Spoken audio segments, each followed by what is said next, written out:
Place a small 1.5 inch circle blank on your stamping block, and for this one we are using copper, which is a harder metal than the aluminum and the alchemy that we've been working with.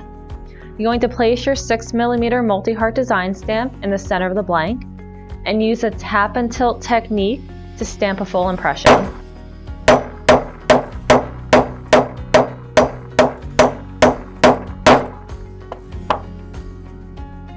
After you're done stamping, you're going to place your medium 3¼ inch circle blank on your stamping block. And you're going to take your stamp guide book and take a small circle stamp guide and adhere it towards the top of the stamping blank, making sure it's centered. And you can use a piece of stamp tape to secure your blank down to make sure it doesn't move while you're stamping. Then using a pen and the guidelines, write your message directly onto the stamp guide. And for this one, I'm writing 2 parents' initials.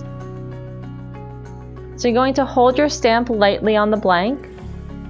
You're going to drag it up towards the guide. When you feel that resistance, you're going to stop, hold it firmly in place, take the hammer, and give it one hard hit.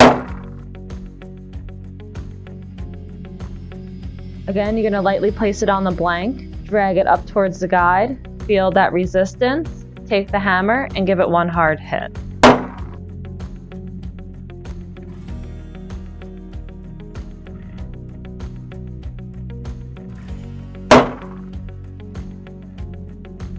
After you're done stamping, you'll remove the stamp tape as well as the stamp guide. Then place your large 1 inch circle blank on your block. And for this one, you're going to adhere a medium circle stamp guide towards the top of the blank. And again, you can use a piece of stamp tape to secure it down. And you'll write your message directly onto the stamp guide. And for this one, I'm writing a child's name. Then you'll lightly hold the stamp on the blank, drag it up towards the stamp guide, feel that resistance, hold it flat and firmly in place by anchoring your hand, and then taking the hammer and giving it one hard hit. After you're done, you'll remove the tape as well as the stamp guide. Now you'll take your stamp enamel marker and highlight the impressions on all 3 blanks.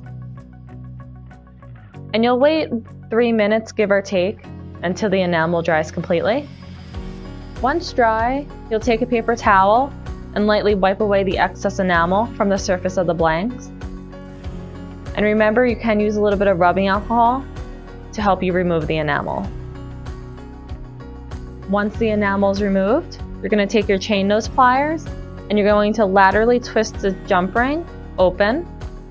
Then while still holding the jump ring with one plier, you're going to slide your blanks in size order onto the jump ring, making sure that the impressions are facing the same direction. Then after all the blanks are on the jump ring, you're going to drape the chain over the open jump ring. Then you're going to take your chain nose pliers and laterally twist the jump ring back with tension to close, moving the ends past each other a couple times until you hear a click.